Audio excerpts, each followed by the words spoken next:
इमारतें, चित्र तथा किताबें। मरुतस्वामी और लौह स्तंभ। मरुतस्वामी आज बहुत खुश था। पहिएदार कुर्सी में बिठाकर उसका भाई उसे कुतुब मीनार दिखाता हुआ प्रसिद्ध लौह स्तंभ के सामने ले आया। धूल भरे पथरीले रास्ते से रैंप के सहारे यह तक आना काफी मुश्किल था। अपने इस अनुभव को मरुतस्वामी कभी नहीं भूल पाएगा। धातु विज्ञान। प्राचीन भारतीय धातु वैज्ञानिकों ने विश्व धातु विज्ञान के क्षेत्र में प्रमुख योगदान दिया है। पुरातात्विक खुदाई ने यह दर्शाया है कि हड़प्पावासी कुशल शिल्पी थे और उन्हें तांबे के धातु शोधन की जानकारी थी। उन्होंने तांबे और टिन को मिलाकर कांसा भी बनाया था। जहाँ हड़प्पावासी कांस्य युग से जुड़े थे, वह उनके उत्तराधिकारी लौह युग से संबद्ध थे। भारत अत्यंत विकसित किस्म के लोहे का निर्माण करता था। कोटा लोहा, पिटवा लोहा, ढलवा लोहा।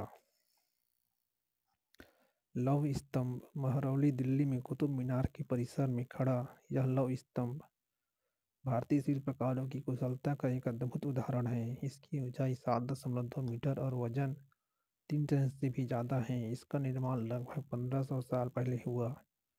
इसके बनने के समय की जानकारी हमें इस पर खुदे अभिलेख से मिलती है। इसमें चंद्र नाम के एक शासक का जिक्र है जो संभवतः गुप्त वंश के थे। आश्चर्य की बात यह है कि इतनी शताब्दियों के बाद भी इसमें जंग नहीं लगा है। ईंटों और पत्थर की इमारतें। हमारे शिल्पकारों की कुशलता के नमूने स्तूपों जैसे कुछ इमारतों में देखने को मिलते हैं। स्तूप का शाब्दिक अर्थ टीला होता है, अर्थात हालांकि स्तूप विभिन्न आकार के थे, कभी गोल या लंबे तो कभी बड़े या छोटे, उन सब में एक समानता है। प्रायः सभी स्तूपों के भीतर एक छोटा सा डिब्बा रखा रहता है। इन डिब्बों में बुद्ध या उनके अनुयायियों के शरीर के अवशेष जैसे दांत, हड्डी या राख या उनके द्वारा प्रयुक्त कोई चीज या कोई कीमती पत्थर अथवा सिक्के रखे रहते हैं। इसे धातु मंजूषा कहते हैं। प्रारंभिक स्तूप धातु मंजूषा के ऊपर रखा मिट्टी का टीला होता था। बाद में टीले को ईंटों से ढक दिया गया और बाद के काल में उस गुंबदनुमा ढांचे को तराशे हुए पत्थरों से ढक दिया गया। प्रायः स्तूपों के चारों ओर परिक्रमा करने के लिए एक वृत्ताकार पथ बना होता था। इसे प्रदक्षिणा पथ कहते हैं। इस रास्ते को रेलिंग से घेर दिया जाता था जिसे वेदिका कहते हैं। वेदिका में प्रवेश द्वार बने होते थे। रेलिंग तथा तोरण प्रायः मूर्तिकला की सुंदर कलाकृतियों से सजे होते थे। मानचित्र 7 में अमरावती ढूंढो, यह कभी एक भव्य स्तूप हुआ करता था। लगभग 2000 साल पहले इस स्तूप को सजाने के लिए शिलाओं पर चित्र उकेरे गए। कई बार पहाड़ियों को काटकर बनावटी गुफाएं बनाई जाती थी। इस तरह की कई गुफाओं को मूर्तियों तथा चित्रों द्वारा सजाया जाता था। इस काल में कुछ आरंभिक हिंदू मंदिरों का भी निर्माण किया गया। इन मंदिरों में विष्णु, शिव तथा दुर्गा जैसे देवी देवताओं की पूजा होती थी। मंदिरों का सबसे महत्वपूर्ण भाग गर्भगृह होता था, जहाँ मुख्य देवी या देवता की मूर्ति को रखा जाता था। इसी स्थान पर पुरोहित धार्मिक अनुष्ठान करते थे और भक्त पूजा करते थे। अक्सर गर्भगृह को एक पवित्र स्थान के रूप में दिखाने के लिए भीतर गांव जैसे मंदिर में उसके ऊपर काफी ऊंचाई तक निर्माण किया जाता था, जिसे शिखर कहते थे।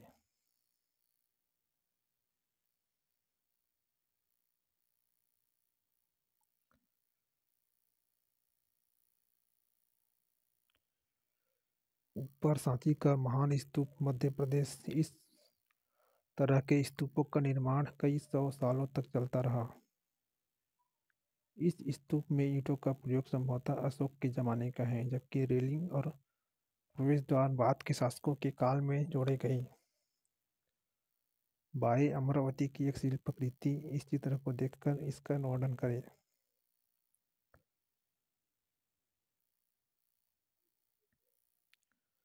बाएं ऊपर उत्तर प्रदेश के भीतर गांव का एक आरंभिक मंदिर। यह लगभग 1500 साल पहले पक्की ईंट और पत्थर से बनाया गया था। दाएं ऊपर महाबलीपुरम के एक कास्मिक मंदिर। इनमें से प्रत्येक मंदिर एक ही विशाल पहाड़ी को तराश कर बनाया गया है, इसलिए इन्हें एकाश्म कहा गया है। मिट्टी ईंटों से बनाए जाने वाले मंदिरों से यह बिल्कुल भिन्न होते थे।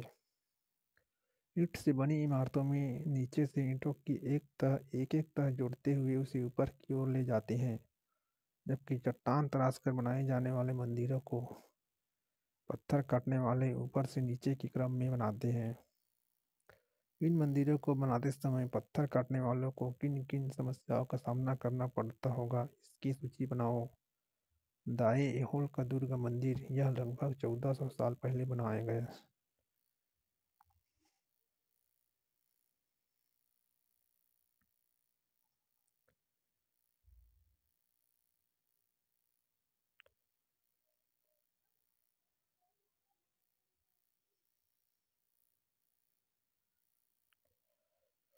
शिखर निर्माण के कठिन कार्य के लिए सावधानी से योजना बनानी पड़ती थी।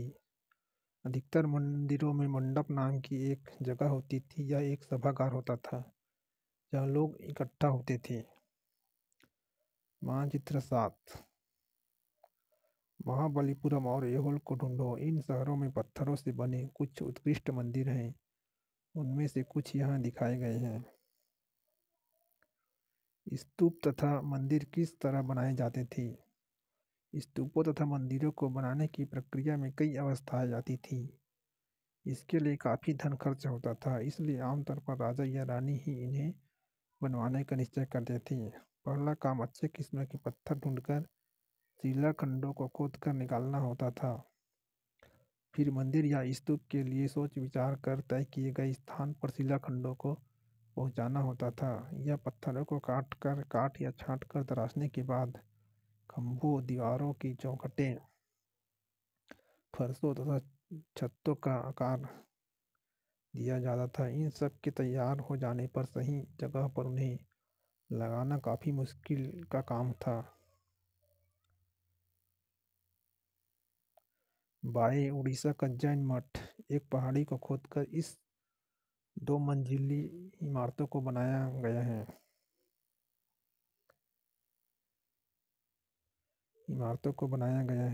कमरों के प्रवेश द्वारकों को ध्यान से देखो। इनमें जैन भिक्षु रहते और ध्यान करते थे।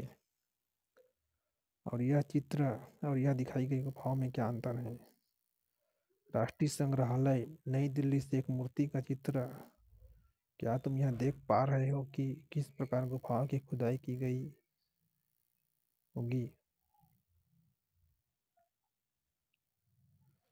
इस तरह के शानदार ढांचे का निर्माण करने वाले शिल्पकारों को सारा खर्च संभवतः राजा रानी ही देते थे। इसके अतिरिक्त इन स्तूपों या मंदिरों में आने वाले भक्त जो उपहार अपने साथ लाते थे, उनसे इमारत की सजावट की जाती थी। जैसे हाथी दांत का काम करने वाले श्रमिकों के संघ ने सांची के एक अलंकृत प्रवेश द्वार तोरण को बनाने का खर्च दिया था। इनकी सजावट के लिए पैसे देने वालों में व्यापारी, कृषक, माल बनाने वाले, इत्र बनाने वाले, लोहार, सुनार तथा ऐसे कई स्त्री पुरुष शामिल थे जिनके नाम खंभों, रेलिंगों तथा दीवारों पर खुदे हैं। इसलिए जब तुम इन स्थानों को देखने जाओ तो याद रखना कि कितने सारे लोगों ने इन्हें बनाने और सजाने में अपना योगदान दिया था। चित्रकला। मानचित्र 7 में अजंता को ढूंढो। यह वह जगह है जहाँ के पहाड़ों में सैकड़ों सालों के दौरान कई गुफाएं खोदी गई। इनमें से ज़्यादातर बौद्ध भिक्षुओं के लिए बनाए गए विहार थे। इनमें से कुछ को चित्रों द्वारा सजाया गया था। यह इनके कुछ उदाहरण दिए गए हैं। गुफाओं के अंदर अंधेरा होने की वजह से अधिकांश चित्र मसालों की रोशनी में बनाए गए थे। इन चित्रों के रंग 1500 साल बाद भी चमकदार हैं। ये रंग पौधों तथा खनिजों से बनाए गए थे। इन महान कृतियों को बनाने वाले कलाकार अज्ञात हैं। अजंता के चित्र, तुम्हें इनमें से प्रत्येक चित्र में जो दिखता है उसका वर्णन करो।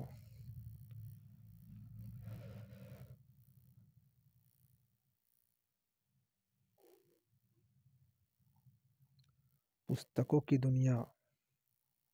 इस युग में कई प्रसिद्ध महाकाव्यों की रचना की गई। इन उत्कृष्ट रचनाओं में स्त्री पुरुष की वीर गाथाएं तथा देवताओं से जुड़ी कथाएं हैं। करीब 1800 साल पहले एक प्रसिद्ध तमिल महाकाव्य शिल्पदिकारम की रचना इलांगो नामक कवि ने की थी। इसमें कोवलन नाम के एक व्यापारी की कहानी है।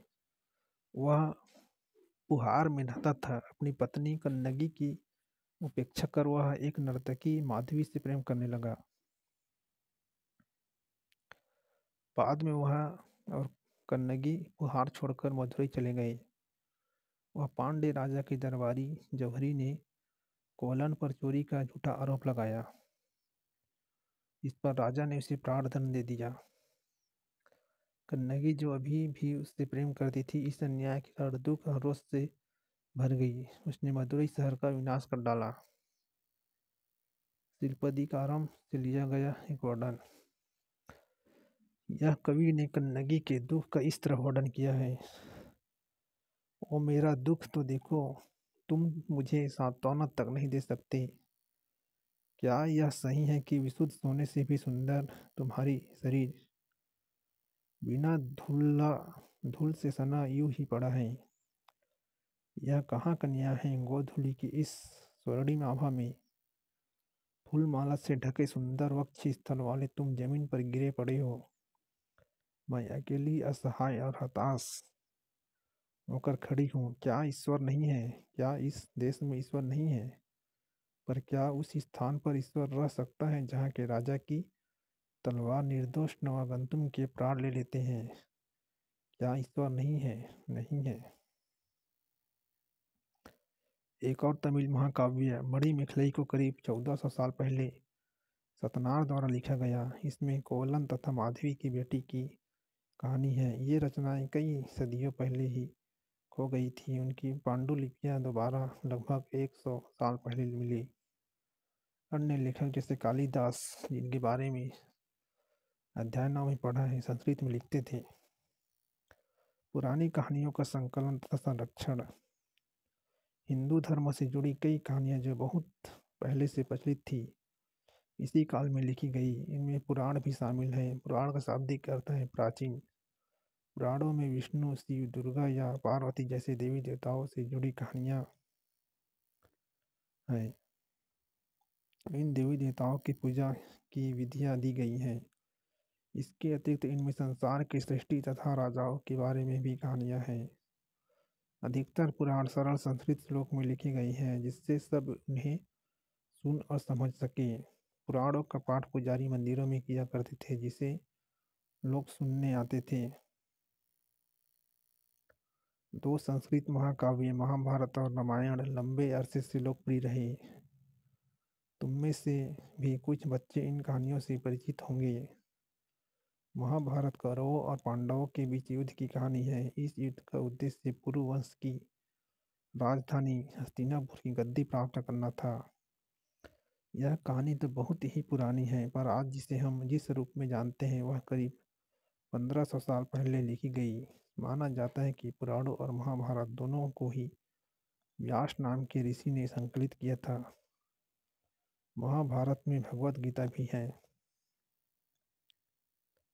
रामायण की कथा कौशल के राजकुमार राम के बारे में है। उनके पिता ने उन्हें वनवास दे दिया था। वन में उनकी पत्नी सीता का लंका के राजा रावण ने अपहरण कर लिया था। सीता को वापस पाने के लिए राम को लड़ाई लड़नी पड़ी। वे विजयी होकर कौशल की राजधानी अयोध्या लौटे। महाभारत की तरह ही रामायण भी एक प्राचीन कहानी है, जिसे बाद में लिखित रूप दिया गया। संस्कृत रामायण के लेखक वाल्मीकि माने जाते हैं।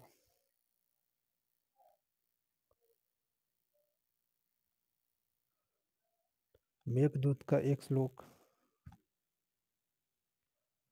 यह उनकी सबसे प्रसिद्ध रचना में एक दूसरे एक अंश दिया गया है।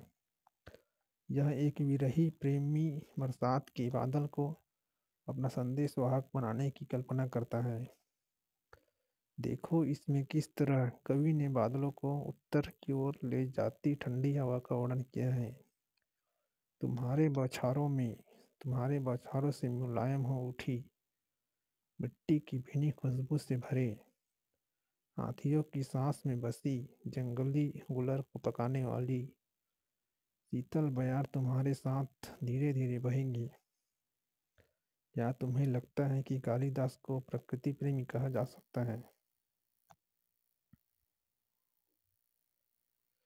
इस उपमहाद्वीप के विभिन्न भागों में महाभारत और रामायण के भिन्न भिन्न रूपांतर लोकप्रिय हैं। इनके आधार पर नाटक, गीत और नृत्य परंपराएं भी उभरी। पता कर तुम्हारे राज्य में कौन सा रूपांतर प्रचलित है। आम लोगों द्वारा कही जाने वाली कहानियाँ।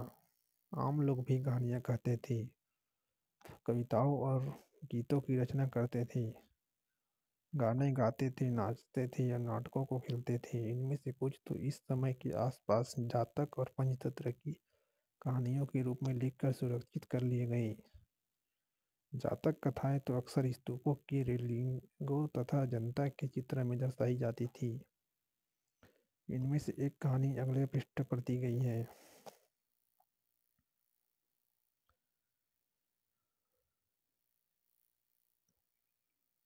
बंदर राजा की कहानी। एक समय बंदरों का एक महान राजा हुआ। वह हिमालय पर गंगा के किनारे अपने 80,000 अनुयायियों के साथ रहता था। इन सारे बंदरों को एक खास आम के पेड़ के फल बहुत प्रिय थे। ये आम बड़े मीठे होते थे। इतने स्वादिष्ट आम धरातल पर नहीं उगते थे। एक दिन एक पका हुआ आम गंगा नदी में गिरकर बहते बहते वाराणसी पहुंच गया। उस वक्त नदी में वहाँ का राजा नहा रहा था। उसे वह आम मिला। उसे चखकर वह हैरान रह गया। उसने अपने राज्यों के जंगलों की देखभाल करने वालों से पूछा कि क्या वे इस आम के पेड़ को ढूंढ सकते हैं या नहीं। वे राजा को हिमालय की पहाड़ी पर ले गए। वह पहुंचकर राजा तथा उसके दरबारियों ने खूब आम खाए। रात में राजा ने देखा कि बंदर भी पके आमों का मजा ले रहे हैं। राजा को यह बात बुरी लगी और उसने उन्हें मार डालने का फैसला किया। बंदरों के राजा ने अपनी प्रजा को बचाने की एक योजना बनाई। उसने आम के पेड़ की टहनियों को तोड़कर उन्हें आपस में बांधकर नदी पर एक पुल बनाया। इसके एक छोर को वह तब तक पकड़े रहे जब जब तक उसकी सारी प्रजा ने नदी को पार न कर लिया। पर इस प्रयास से वह इतना थक गया कि मरणासन होकर गिर पड़ा।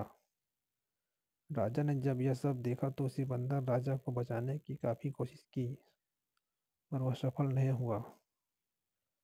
बंदर राजा की मृत्यु पर शोक हुआ और राजा ने उसे पूरा सम्मान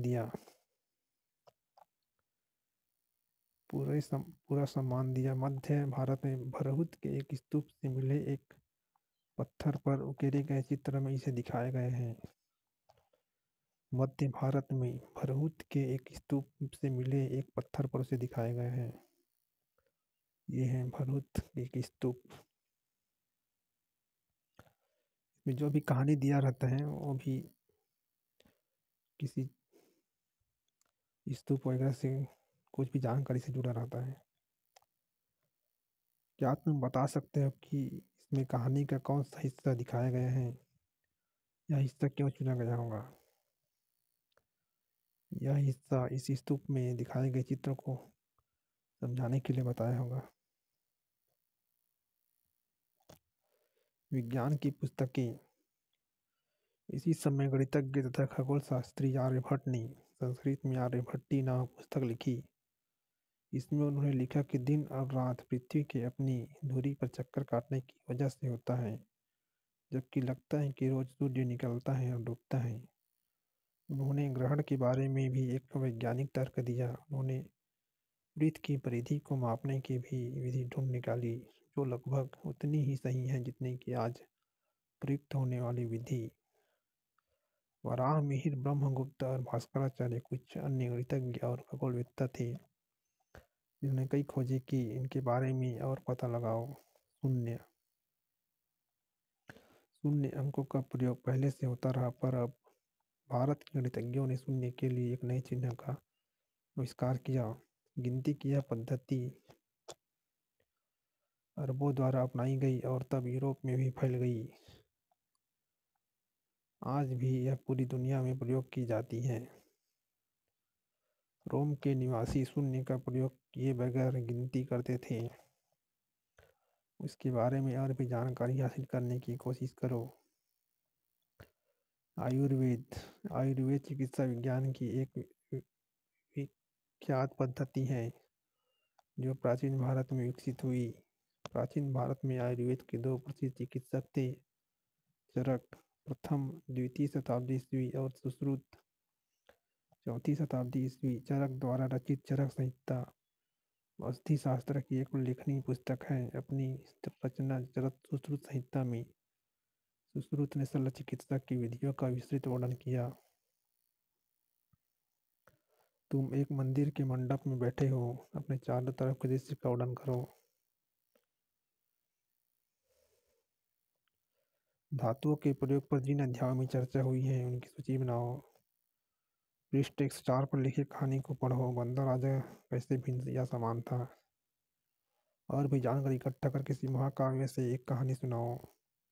इमारतों तथा स्मारकों को अन्य प्रकार से सक्षम व्यक्तियों के लिए और अधिक प्रवेश योग्य कैसे बनाए जाएं। कागज के अधिक से अधिक उपयोग की एक सूची बनाओ। इस अध्याय में बताए गए स्थानों में से तुम्हें किसी एक को देखने का मौका मिले तो किसे चुनोगे और क्यों।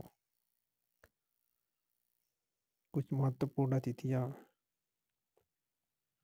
स्तूप निर्माण की शुरुआत 2300 साल पहले, अमरावती 2000 साल पहले, कालिदास 1600 साल पहले, लौह स्तंभ, भीतर गांव का मंदिर, अजंता की चित्रकारी आर्यभट्ट 1500 साल पहले, दुर्गा मंदिर 1400 साल पहले।